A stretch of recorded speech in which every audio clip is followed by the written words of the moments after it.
Stand by on live stream. Looks like it's almost ready.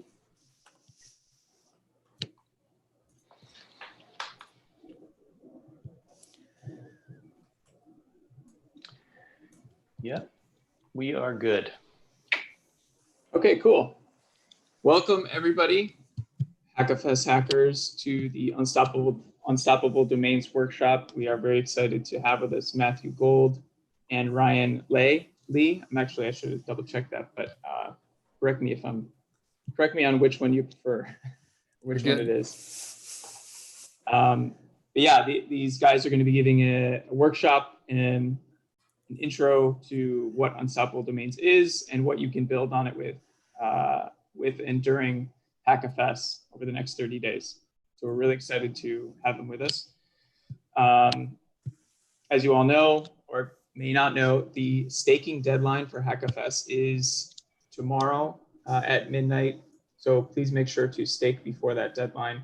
And as always, be checking the HackFS schedule channel for any other events. We still have a bunch more events for today, tomorrow, and then we're going to be adding a few more on Friday to get people up to speed on the Filecoin ecosystem. We're planning a specific event for connecting Ethereum to Filecoin specifically, which I'm sure a lot of people will be interested in, given that it was requested in some of the other events. I think that's all the housekeeping we got to get out of the way. We'll be taking questions in the Zoom chat. So if you get stuck on something or you have a question, just drop it there and then we'll address them at the end of the entire session. And before we jump into this presentation, let's see if we can think of a quick game. This one's maybe not as, we're not going to be picking stuff up off the desk. Andrew, what kind of computer do you have? A Mac or PC? Mac. All right, perfect. I just recently switched to PC. Let's see if people can turn on their videos. All right, I'm team PC, and Andrew is team Mac. How are we gonna measure this? How do we do this? This for Mac? Maybe I was thinking a 1 or a 2. Andrew is team 1. I'm team 2. So throw up a 1 or a 2. Let's see what our hackers have. Andrew, you count all the 1s. I'll count all the 2s. Oh, Darren, the curveball with a 3. Linux Mint. Linux. All right, I think Windows the Macs actually won. Yeah, I think I got 8 or 9 Macs showing.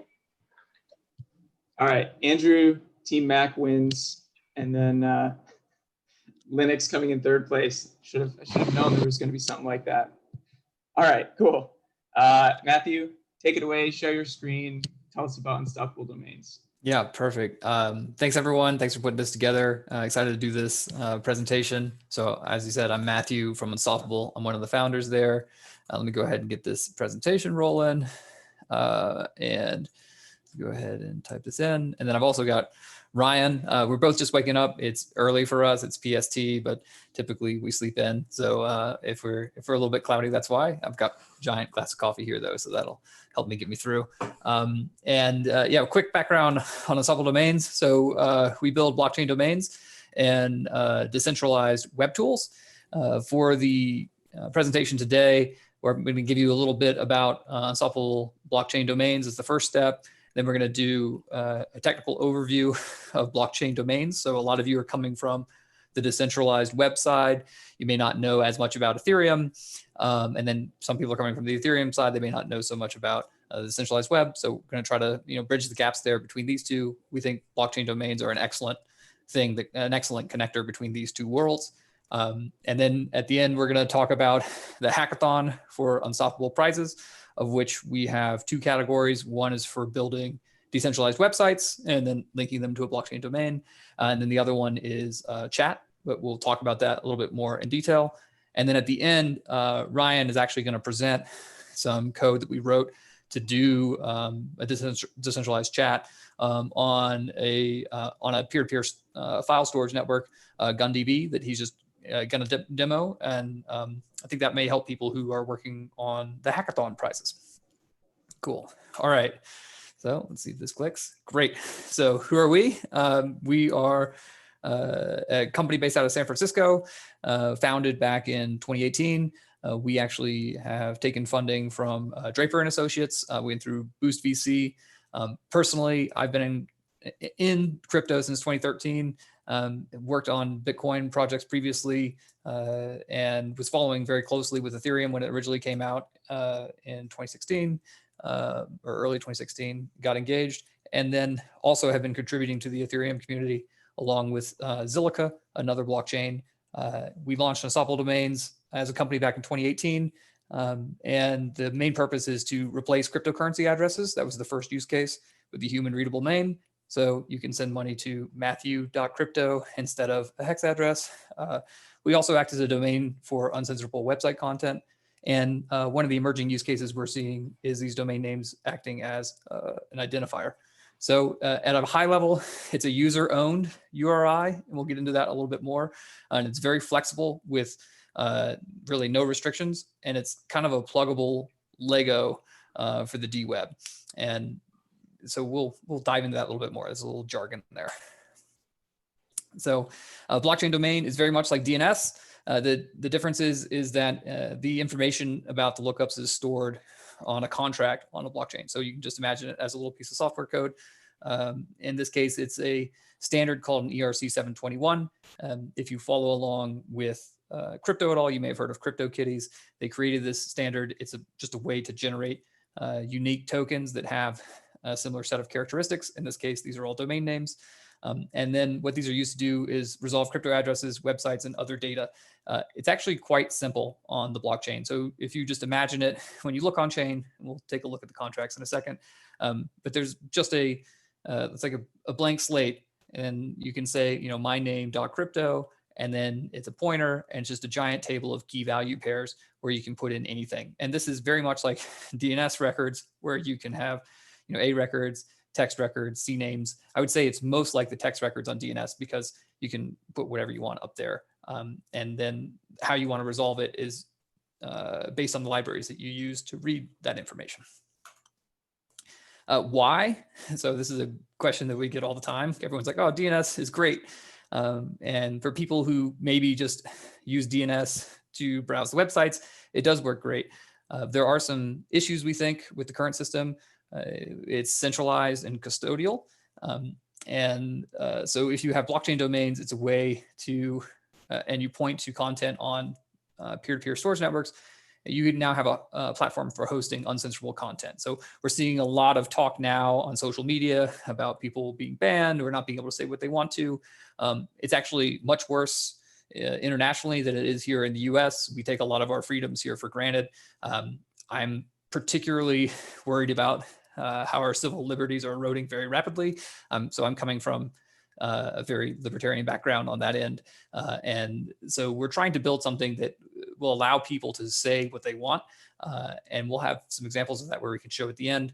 But this is really important for large parts of the world that are actively censoring their consumers. And I would say probably about half the planet right now is suffering from centralized internet in one form or the other, even to the extent where we have to monitor what we say because Unstoppable Domains itself is already being blocked in some of these places where they don't want people to have access to this content, which is kind of crazy because we're so tiny, but it really is that bad. Another interesting thing is distributed infrastructure cost, which is a big part of Filecoin and all these peer-to-peer storage networks which are coming out.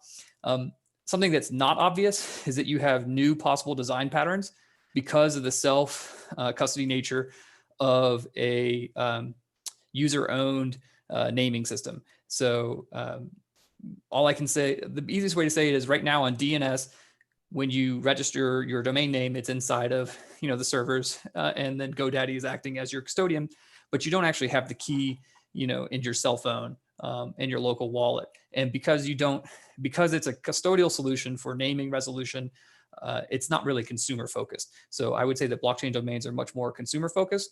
And that's where we're seeing some of the emerging use cases for decentralized identifiers. All right, I feel so jumping right back up, what's actually happening. So we've had 200,000 plus of these domain names registered, and we've actually had 20,000 plus IPFS websites launched. And that's since February on the IPFS websites. We also just recently launched decentralized chat. So there's a lot of new functionality coming out that's connecting blockchain domain names to all sorts of decentralized networks. So, you're connecting them to these crypto networks for sending cryptocurrency payments.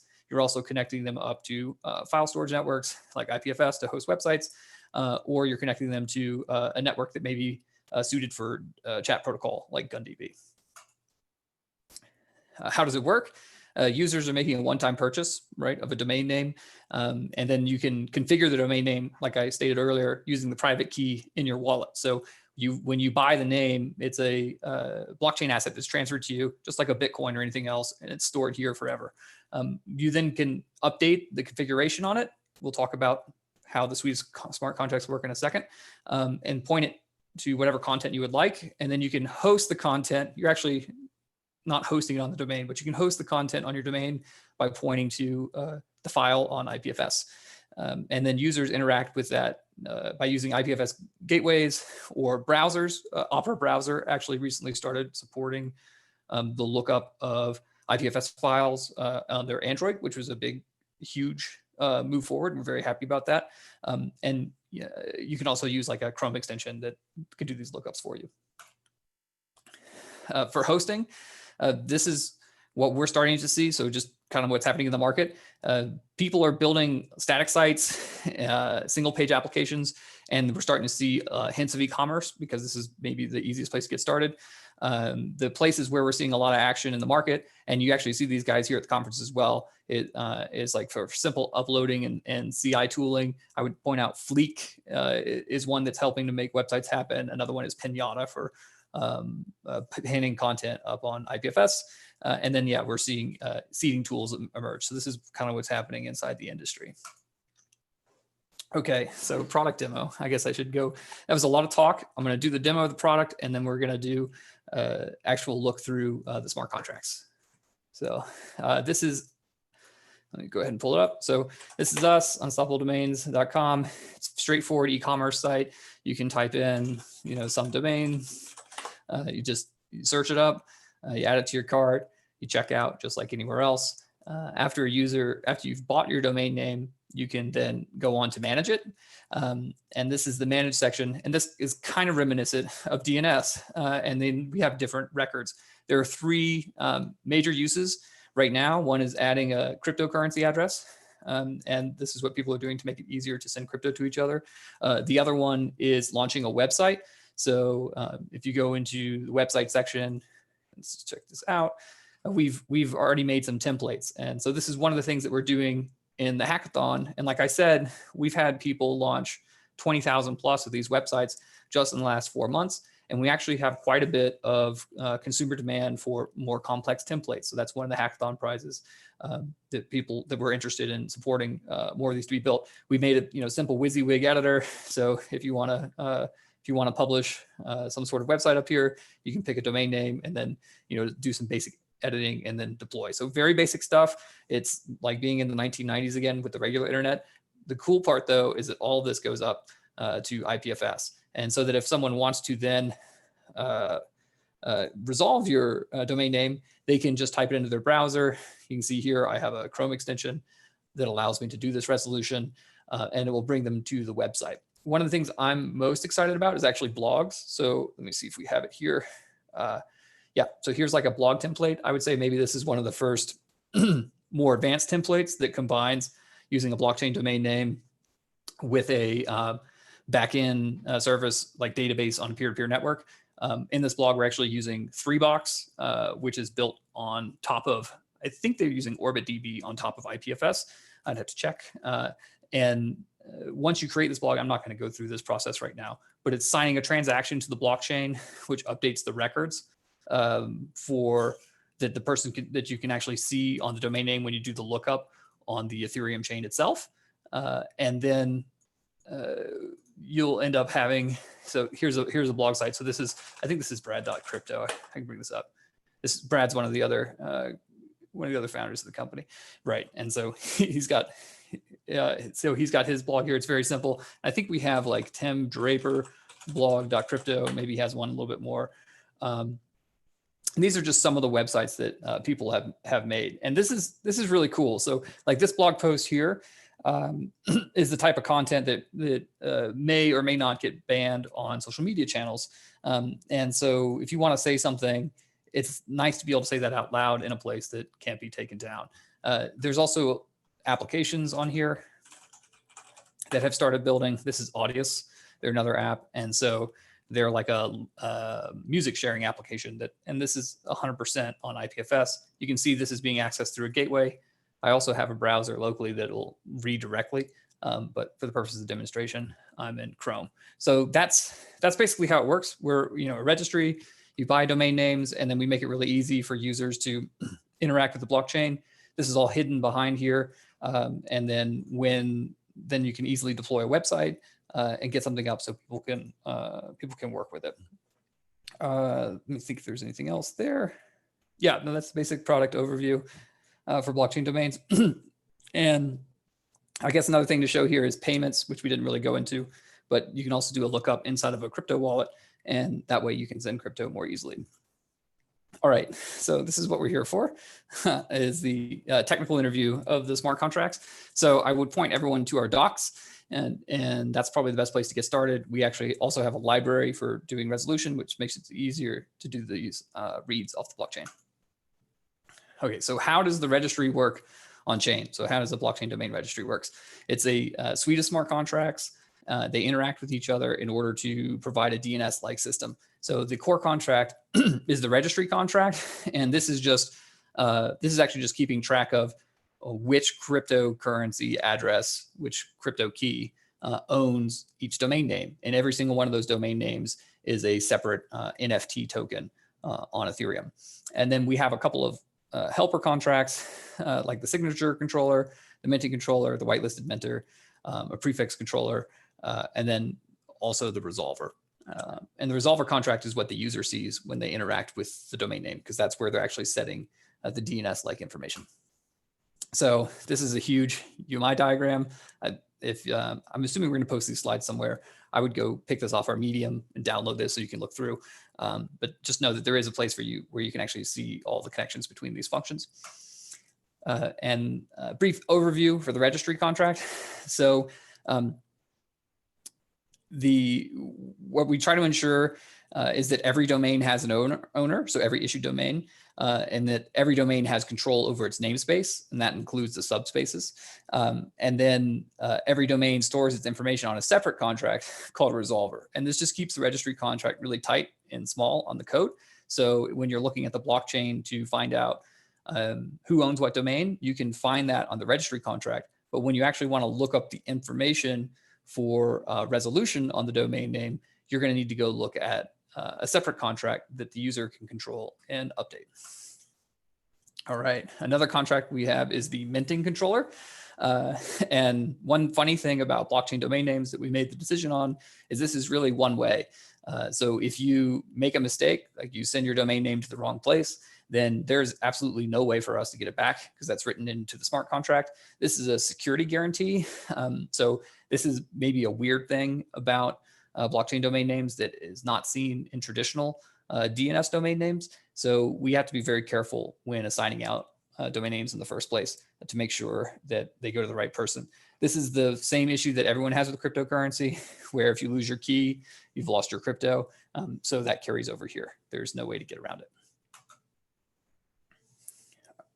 Another thing that we did, which was an improvement of some other systems that we had seen, is that we have this signature controller, which is actually a way to pay for gas fees for users on the Ethereum network. So you'll actually see this abstraction across a lot of different crypto networks.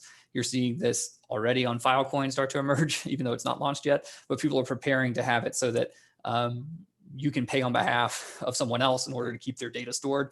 That way you can take payment and like credit card, and then you'll handle all the back end stuff for making sure that it gets done with cryptocurrency. So we did the same thing here for blockchain domains.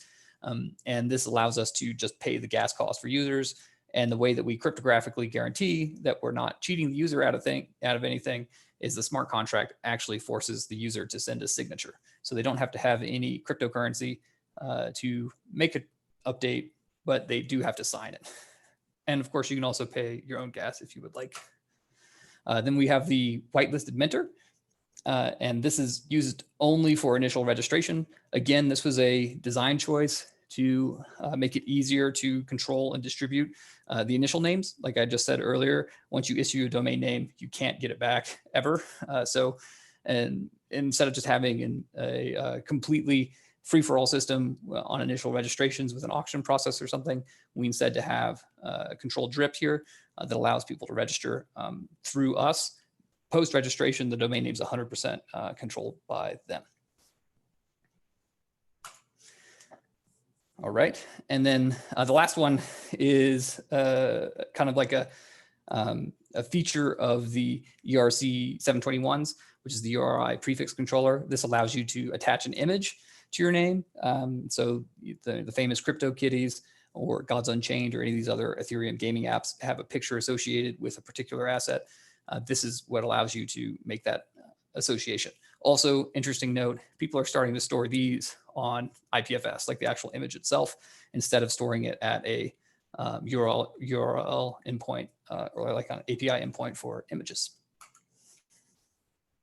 Okay, so that was the suite of smart contracts for the registry itself. And then this last contract, so we just discussed, and it's actually not that much code. So from a code size standard, it's thousands of lines. It's not tens of thousands. And that's because it has to all fit on chain. So those smart contracts are what assign the domain name and have owners for end users. And then now we're talking about the resolver contract. And this is where the user is just inputting information. So this is really just a super simple key value store. We have some optimizations for lookup. Again, if you use our library for doing the lookups, it'll make it much easier for you. And these are the equivalents for the CNAME or text records that you have on DNS. What you're allowed to do is set these records and record values. And we're starting to see this be extended out. An interesting thing that's happening here on these resolver contracts, which I think is pretty neat, is they're actually permissioning other people to write data back to the contract. So if you're so this is like a new feature of blockchain domains that's not really a thing that you have on regular DNS, which is that you can permission out someone else to verify a piece of external data back to you. So there's not great examples of this right now, but one that I like to point out is like you could permission a third party to make a guarantee that your Twitter account is actually yours and associated with your blockchain domain name. And then the trust model there for the person looking up your domain name is they can see if they trust that third party to tell the truth. Another one is if you wanted to log into an application, you could allow that application to store data with a pointer back to your name. This is a way for users to carry their data around between different apps. Okay, cool. So almost there, almost through the technical review, and then we'll talk about some of the more fun stuff. So this is resolving content using our standard OS library. There's just some simple lookup calls. You can see that like if you want to resolve a domain, you really just look up the name of the domain name. If you want to pull an IPFS value or a crypto address value, you just put in that key pair and it will shoot it back to you. Okay, cool. So what's so special about blockchain domains is that they're user-owned and controlled 100% in their wallet. They're built for end users. And there's a lot more use cases for blockchain domain names because they're a self-custody asset. They're very secure because they inherit the security of the Ethereum network. This, in our view, is an improvement over traditional DNS.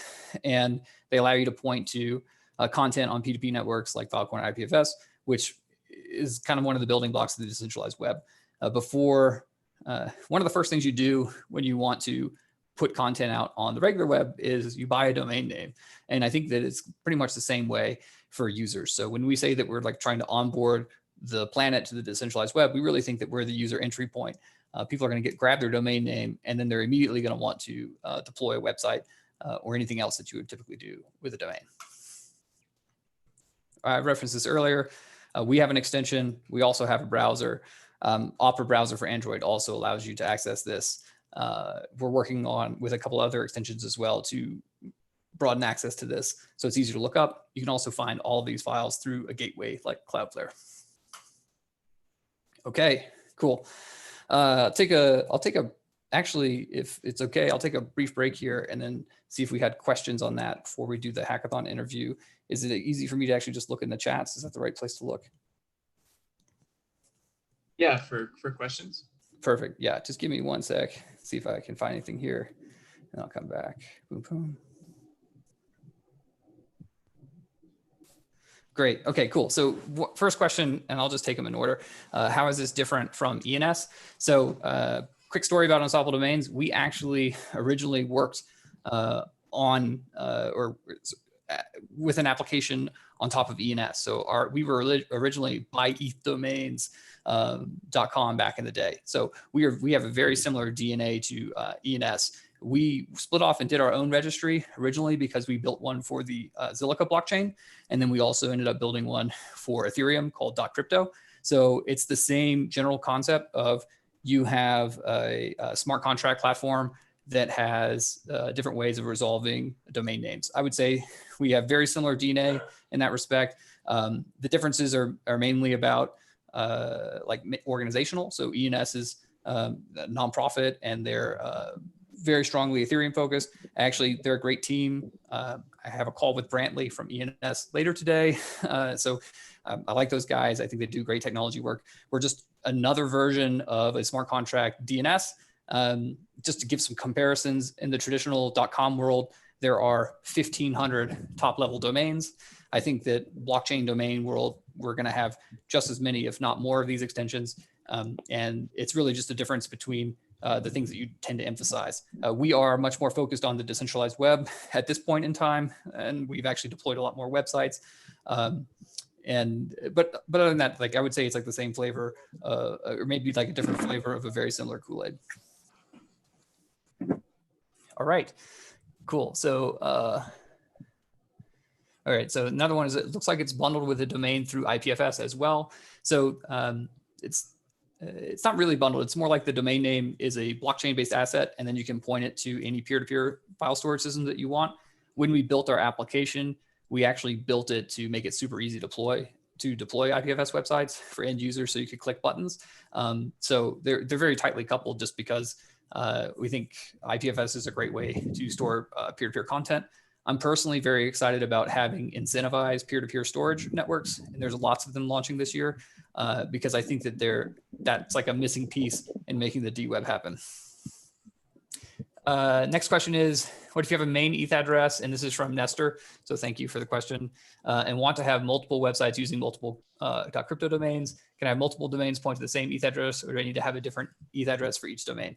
So you can have multiple domains point to the same ETH address. That is fine. You cannot have, and you can also have one ETH address that owns like 50 domains. A domain can only be owned by one Ethereum address. Now there's a star there because you could also make a domain owned by a smart contract, in which case it could be owned by, a 5 of 5 or 5 of 7 or 3 of whatever keys. But yeah, you can have multiple websites with pointing to the same Ethereum address.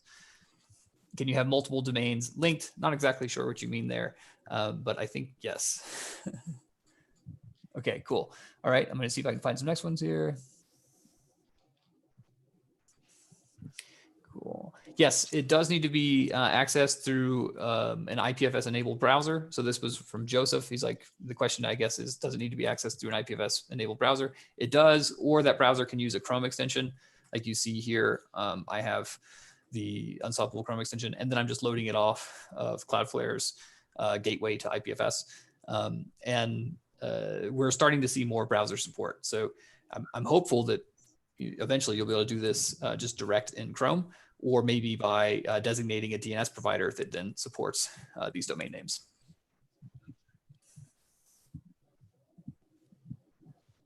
Okay. Oh, and then Nestor was asking, about keeping the .crypto domain in the URL. That's actually a security issue right now for browsers. because they want to show the full URL of where you're actually visiting, and they don't want to hide where you're going. So for now, it will show the full IPFS file hash instead of just Matthew.crypto. All right. That was great. All right, cool. So the next question, a few more here, and then we'll get back to the presentation. I think this is good to take a break. So this is from Michael DeLuca, and he asks, could unstoppable domains gobble up domains ahead of their users, front run for free? Or is there an ETH cost that is locked up in the contract? Is there some level of trust here? So yes, on minting, there is a level of trust for us. And we chose to go that way. That is the design difference between us and .eth, which is the ENS version of these blockchain smart contracts. And question from Trent, do all web pages live on chain? Actually, the web pages are stored on IPFS, so they're not on the Ethereum blockchain. Just the lookup information is stored on the Ethereum blockchain. From Chad, he asked, what about Handshake? I actually don't know. I think that better to ask them about their technology than myself. Great. And then from Trent, is each NFT a new contract, or are the NFTs token IDs on one contract? So the NFTs are they are token IDs on a single contract. Now each resolver contract, actually I think we use an aggregated resolver contract as well. And then any good .crypto sites you'd recommend? I can actually give you something better than that. You can go to blockscan.com, and this is built by Etherscan, and you can actually search for decentralized websites. So, here's betshop.crypto, for instance, or CryptoNate or CryptoMove. So Blockscan is built by Etherscan. There's actually another one, and they're not released yet, but I'm going to go ahead and let you guys know about them. This is BitSearch, and they're also doing indexing of the decentralized web, and they even have an image search, which I thought was pretty cool. Just the fact that it's already here. So the decentralized web is happening in the background. There's already 2 search engines, which I think is pretty neat. So if you're looking for domain names, I'll actually drop these in the chat so you guys will have them. So BitSearch is one. Let me drop this in here. And then the other one is Blockscan by Etherscan. And these are 2 good places to go look. So if you're looking to build a website, you can get some ideas of what people have been able to do there. As I was saying earlier, most of the websites right now are like static web pages or single page applications. They're getting more complex though, as people build more complex tools. And there are companies out there like Fleek, for instance, who's making it easier to make that happen. Great. Okay, awesome. Joseph, no problem. We will keep the luxury of free speech alive as long as we can. So we'll see how long we can carry the torch. It is getting scary out there. Okay, so let's get back to the hackathon overview. Let me see what we got here. And I'm about to turn it over to Ryan. So Ryan, if you hadn't had your second coffee, now's the time. Let's talk about this. So we have 2 tracks that we're doing for prizes for Unstoppable. So one is to build an interesting decentralized website. I think one of the best ways we can get more people to actually care about the decentralized web is to put cool stuff on it. And so it's wide open. So build a website, deploy it on IPFS, get a blockchain domain name, and then copy and paste the IPFS hash and link it to your blockchain domain name. So to show you how easy that is, I think that's probably worth doing. So let's say you deployed something up on IPFS, you get a domain name from us for free, just email one of the guys on our team and we'll get you a free domain. And then you'll be able to come in here and manage your domain name. You can click on it. And then when you want to set up your website, you can just copy and paste the IPFS hash right here. And when you paste in the IPFS hash, you can click save. You'll be able to save your changes, and then that's it. So literally all you're doing is picking a website that you think will work well, given the limitations of websites put up on IPFS, and then deploy it, and then link it to a domain name. And linking it to the domain name is super easy. So that's a very straightforward hackathon prize. And then the second track is actually building chat using a blockchain domain and IPFS. And we have a link to the full description here. And chat is significantly more complicated. So we're going to spend a little bit of time talking about that. here's some ideas about websites real quick. So just if you want to make something interesting, anything with a DAO would be pretty interesting. That's like a way for people to vote. Maybe you could put a domain name inside of a smart contract, and then people could vote on the content of that smart contract. That might be interesting and fun to do. Content with a paywall, like you can have an IPFS website, and if someone wants to be able to see the content, they would maybe need to authenticate with Web3 with their Ethereum key. And then, of course, a forum. Everyone loves Reddit, right? So we have 3 prizes for this, and everyone gets you'll get a free crypto domain. We'll probably also give you some store credit to get some more. And as I stated, if you want a domain name to test or play around with, we'll give you one. And we'll probably give you your name if it's available. Excellent. All right, cool. So then the next one is building chat. And this one, we actually have a $4,000 first prize for a chat.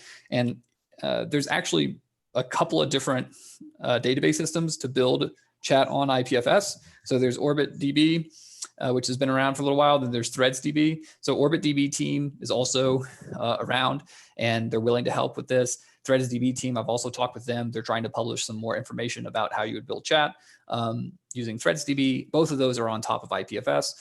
So if we end up having more than one interesting chat application, like if someone builds one on Orbit and someone builds one on Threads, and then someone builds one with their own storage, own database that they rolled themselves on IPFS, we're willing to award multiple first place prizes here if that happens. So, and then we actually built our own chat prior to this, and it is not on IPFS, and that's actually good because we wanted people to actually have to do the work here to build the IPFS chatbot. And we're going to show you the code. Ryan's going to do an overview of that architecture to give you an idea of how that can work, and we're going to take it from there. I have a couple of resources here at the end. So there's Orbit Core for OrbitDB, which is a database on IPFS that allow you to do chat. And then we have ThreadsDB from Textile. And again, both of these guys are in HackFS. Cool. All right, Ryan, I think it's all you. I'm going to stop sharing my screen. Cool. Hi, guys. My name is Ryan. I'm one of the engineers at Unstoppable Domains and the team lead for the decentralized chat that we rolled out at Unstoppable Domains. I'm going to share my screen. Cool. Oh, who's that? So I'm going to cover the things that we did to implement chat over at Unstoppable Domains and some of the things that you guys could do for rolling out your own chat protocol on these other networks.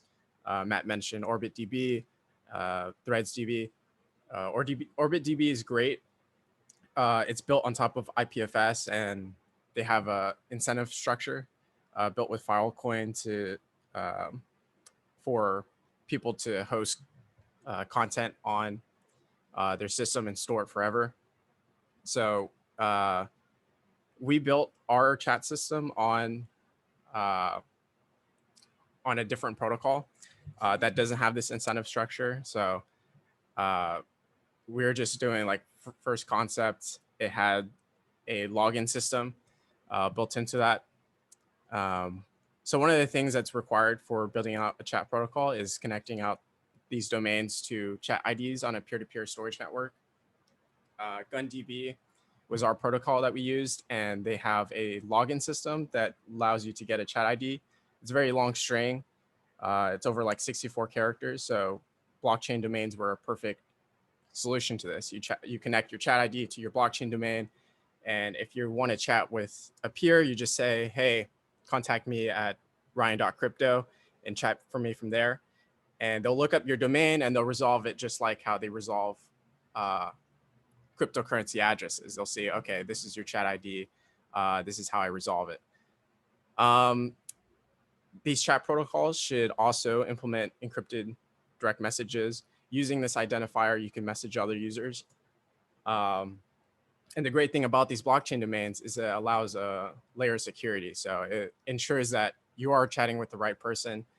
When we first went about implementing this chat protocol, I was able to spoof as another person, right? So our other engineer, James, was on an account, and I was able to spoof as them because we didn't have this layer of security. We implemented this form of signatures where I had to sign a message to create the username and the password. And this allows James to, or whoever I'm talking with, to ensure that I'm actually the person I say I am, because they are able to verify my signature that I signed with my private key. So they'd be like, okay, if it doesn't match this domain's owner, then I'm not chatting with the right person. So it allows for this layer of like, okay, trust of like, because your signature matches who you say you are and the domain's owner, I'm sure I'm chatting with the right person.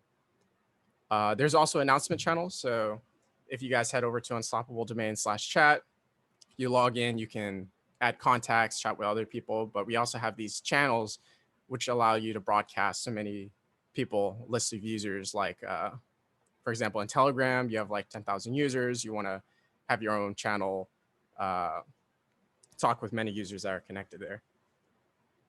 The same goes for multiple people on one channel. So this is harder to scale because so many people are talking in the same channel.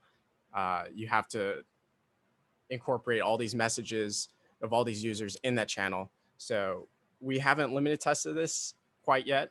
We will see. We launched chat earlier this week, so we're gonna see how many users it takes. We expect it to break at 1,000 or 10,000 with our current protocol, but we'll just have to see.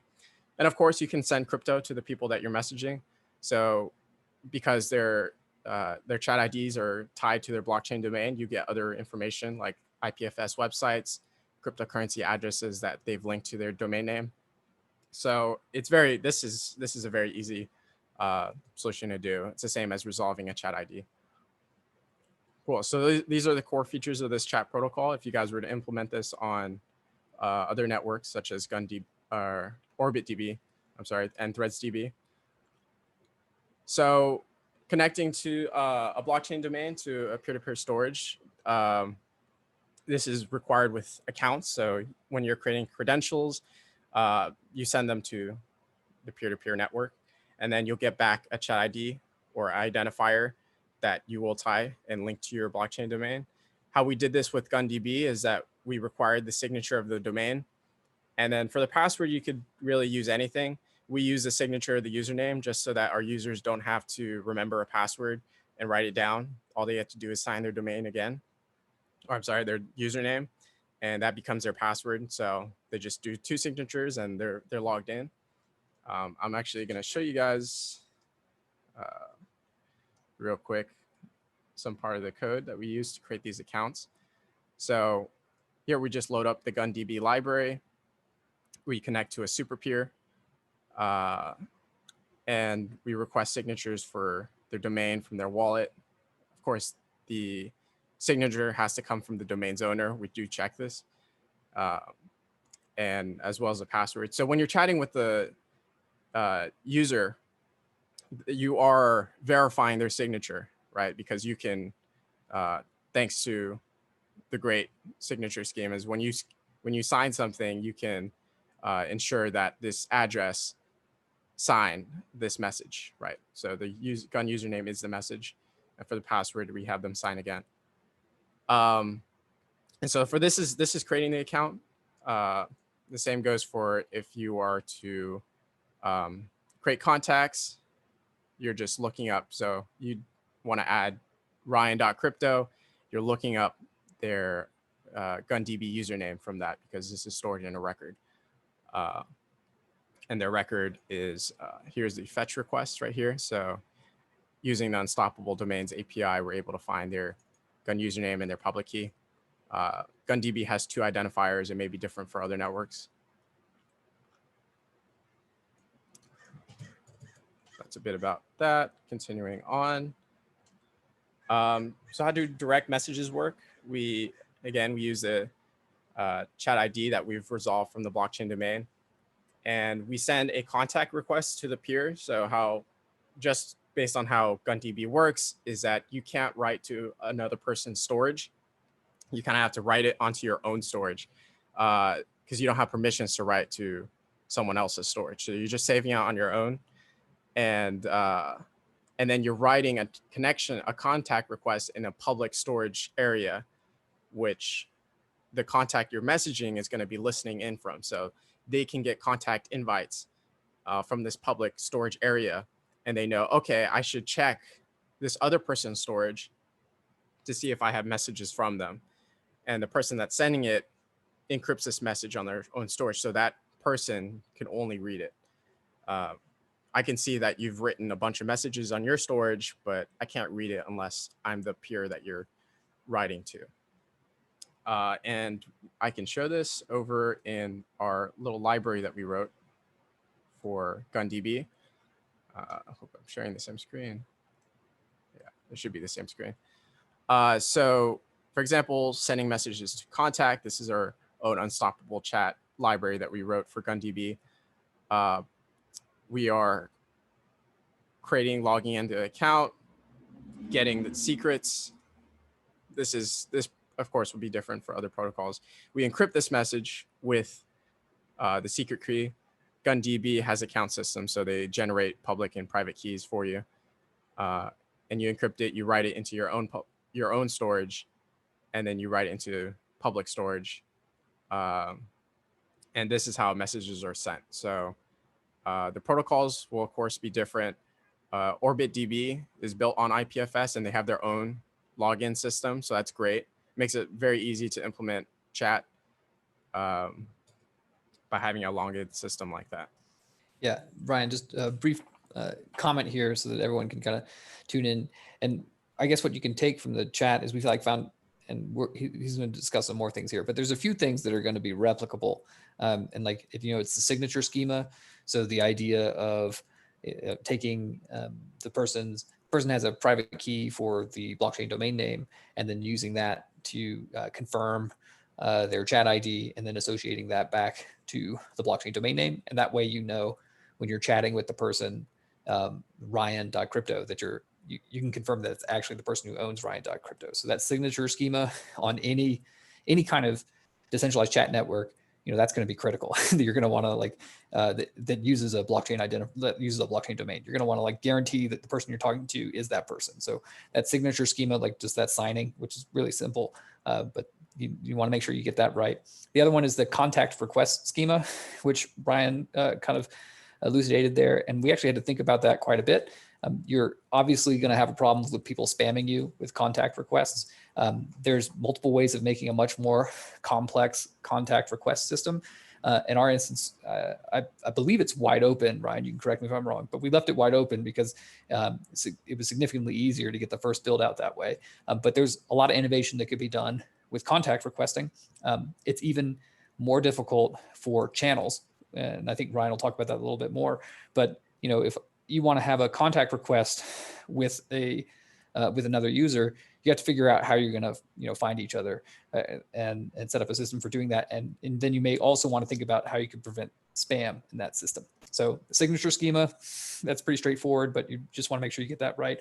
Contact request schema, there's actually a lot of room for creativity around how that works. And then there's threading the chats. So as Ryan was describing, you only have permission to write to your piece, right? And then you have to have some sort of shared inbox when you open up a communication channel with another person. And then the way that we did it with the threading is we just look at the timestamps. When was the thing written? So when you open up a chat, you see my message, then Ryan's message, then my message. It's not like they're in order. It's just that we can look at the data and see this timestamp. And so the UI is actually putting that together. So signature schema is going to carry over. Contact request schema, there's some interesting things you can explore there. And then, threading the chat is mostly just an engineering challenge to make sure you get that right. I'll make another comment on on request schema, because Ryan's about to discuss channels, which I think is interesting. Let's say you want to create a broadcast channel, or you want to have a channel where there's a bunch of people in it, or maybe you want to auto opt-in people, right? So I think, I believe we have a bot actually that if you, let's say you wanted to sign into an application that has Web3, using Web3 sign-in, which is becoming more common across Ethereum, you could have a bot automatically send that person a message. And then so that's part of the contact request schema. You may also want to decide that type of thing is spam. So there's a lot of art there on design, which I think is going to be pretty cool to see how people solve that on peer-to-peer networks. Because right now, it's kind of a thing across every network. Everyone gets spammed. All right, Ryan, sorry about that. You can go ahead and get back to it. My bad. No, thanks. So yeah, so contact request was a big thing. We auto accept just by our design choice. We could also disable auto accepting contact requests, but we have it enabled just so that it makes it easier for you to see other people's messages and see who's chatting, because we want people sort of chatting right away. So moving over to channels, we have 3 different types of channels. One is just announcements, where a list of admins can send messages to a group of people. You guys know about these types of channels. And what it is one admin controls and holds the announcement channels, and then is able to approve other users to send messages to this channel. And then there's public channels. Anyone can join these channels, as well as private. So the private ones work similarly to announcements, where people invited are admins, and only these admins can also read these messages. The design on how you guys go about building out these channels is, of course, different to each protocol, and ensuring that these rules apply, right? Only these people can send messages. Only these people can read these messages. So yeah, I'll actually show you guys real quick on how we went about doing these channels. So here is our library. This is load channels.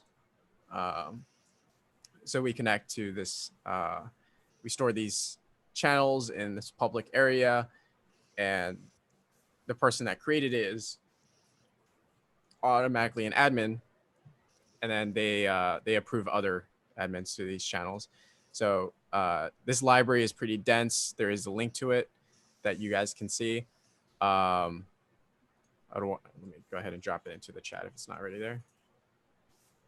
And so yeah, there's notifications as well that we put into these channels. So when you receive a message, it's also writing to the database saying, okay, I've read this. Don't notify me that this is already a message. Cool. Ryan, Sent thank you. messages. Yeah. Right. Yeah. Let me show you the last slide here with the team. Oh, you got us. Cool. And I'll answer some of these questions. So we have a couple more in here. First one is from Bharat. He says, is the entire Unstoppable Domains project completely open source? So everything that's on chain is open and readable. The library that we've built here for chat is open source. We have actually several open source libraries for reading from the blockchain as well. Our web app, like at unstoppabledomains.com, where we take Stripe payments and stuff. No, that's not open source because that's our web store. But where we can, basically everywhere you would have a security concern, the code is open source or on chain. So you can go and read it yourself. Next question, is there a possibility of building chat over React Native? So I actually don't know what that is. React Native. So our website is built with React. So a lot of our front-end code is transferable onto mobile. Our chat works on mobile as well. Like we just use GunDB uses WebSockets, and this is something you could use on mobile as well. So yeah, you could actually use our Unstoppable chat library on React Native. It's JavaScript, and this is an npm package. Cool. Sorry, I just didn't understand the question. And then next question is about squatting on domain names. So squatting is an unsolved problem. Anyone who says they've solved it have not. And there's all sorts of research around this. The way that we have gone about trying to mitigate squatting is we have a lot of domains that we are trying to prevent people from registering. So and I actually just got a message in this chat. Someone had his domain. Someone picked up his domain for his company before he got a chance to get it. So we'll contact that person and see if we can get that back to him. There's not a perfect answer to squatting. We're trying. I think we have over 1 million domains that we have set aside as protected for trademark holders. And we're also working with like large list providers and also traditional trademark organizations to get those domain names to the right person. So we've had, for instance, Walmart, Nike, and a few other corporations go ahead and claim their .crypto names. And that's through our reach outs on the business end to try to make that helpful. Cool. Michael made a suggestion is to require a grinded contact request. I think that's pretty interesting. So I just wanted to call that out. Leon asked, where is the chat stored? And it's actually stored on the peer-to-peer network, in this case, GunDB. And for the hackathon, we'd want it stored on IPFS with either OrbitDB or ThreadsDB.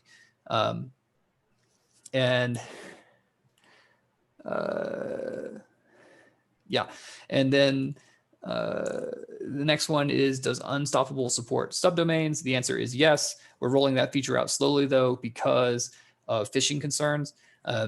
As you can imagine, people are quite tricky. So they went ahead and made domain names, and then they would give themselves the subdomain of admin. So like admin.anyname.whatever. And so we want to make sure we're working with other people in the ecosystem. So when you're doing your lookups, you can tell if someone may be trying to phish you based off of a subdomain.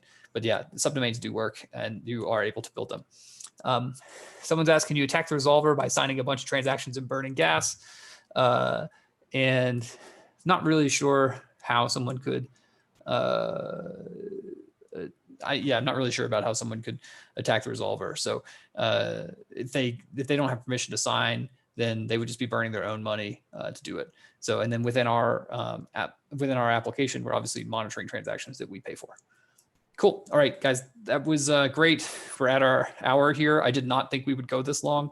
I appreciate the questions. So I guess Andrew and Trent are much wiser than we are, because they're like, you guys are for sure going to use your hour. So I appreciate them telling us that and getting us prepped for it. And excited to have you guys take a look at all the things that we're building, and I'm really looking forward to seeing what you guys build on chat. As I said, there's several different pieces of technology you can tie together to work on some of these projects. The websites one is quite straightforward, but the chat one, for instance, I know that the textile team is here. And then I'm assuming Orbit is probably floating around, but you may be able to chain some prizes together, right? If you do chat.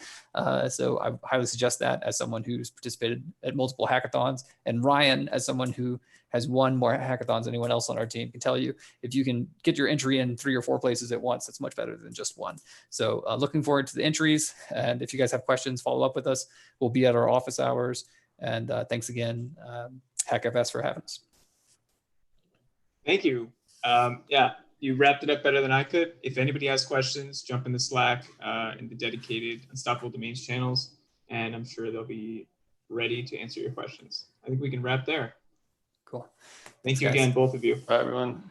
All right. Bye, guys.